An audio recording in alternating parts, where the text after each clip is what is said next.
ತಾಲೂಕು ದೊಡ್ಡತಪ್ಪಲು ಬಳಿಯ ರಾಷ್ಟ್ರೀಯ ಹೆದ್ದಾರಿ 75ರ ಮೇಲೆ ಗುಡ್ಡ ಕುಸಿತ ಪ್ರಕರಣಕ್ಕೆ ಸಂಬಂಧಿಸಿದಂತೆ ರಾತ್ರಿ ಇಡೀ ಕಾರ್ಯಾಚರಣೆ ನಡೆಸಿದ ಸಿಬ್ಬಂದಿಗಳು ಗುರುವಾರ ಬೆಳಗ್ಗೆ ಒಂದು ಕಂಟೈನರ್ ಅನ್ನ ಹೊರಗೆ ಎಳೆತಂದಿದ್ದಾರೆ. ನಿನ್ನೆ ಭಾರಿ ಪ್ರಮಾಣದ ಗುಡ್ಡ ಕುಸಿತವಾದಾಗ ಕಂಟೈನರ್ ಸೇರಿದಂತೆ ಹಲವು ವಾಹನಗಳು ಮಣ್ಣಿನ ಅಡಿಯಲ್ಲಿ ಸಿಲುಕಿಕೊಂಡಿದ್ವು. ಇದರ ಪರಿಣಾಮ ರಸ್ತೆ ಸಂಚಾರ ಕೂಡ ಬಂದ್ ಆಗಿತ್ತು.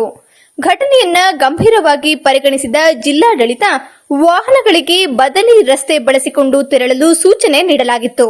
ಇದೀಗ ಕಾರ್ಯಾಚರಣೆಯಲ್ಲಿ ಒಂದು ವಾಹನವನ್ನ ಹೊರಗೆ ಕ್ರೇನ್ ಮೂಲಕ ಎಳೆತಂದಿದ್ದು, ಇನ್ನು ಹಲವು ವಾಹನಗಳು ಮಣ್ಣಿನಲ್ಲಿ ಸಿಲುಕಿಕೊಂಡಿವೆ.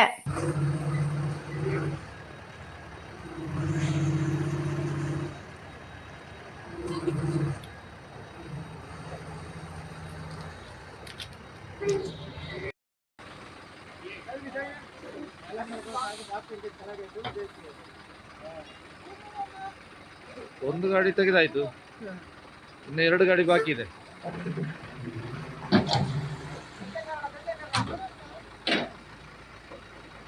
ಸ್ಥಳೀಯ ಹಾಗೂ ನಿಖರ ಸುದ್ದಿಗಾಗಿ ಸಬ್ಸ್ಕ್ರೈಬ್ ಆಗಿ ಬೇಮಾ ವಿಜಯ ಡಿಜಿಟಲ್ ಯೂಟ್ಯೂಬ್ ಚಾನೆಲ್ ಹಾಗೂ ಪಕ್ಕದಲ್ಲಿ ಕಾಣುವ ಬೆಲ್ ಐಕಾನ್ ಕ್ಲಿಕ್ ಮಾಡಿ ಕ್ಷಣ ಕ್ಷಣದ ಅಪ್ಡೇಟ್ಗಳನ್ನು ಪಡೆದುಕೊಳ್ಳಿ.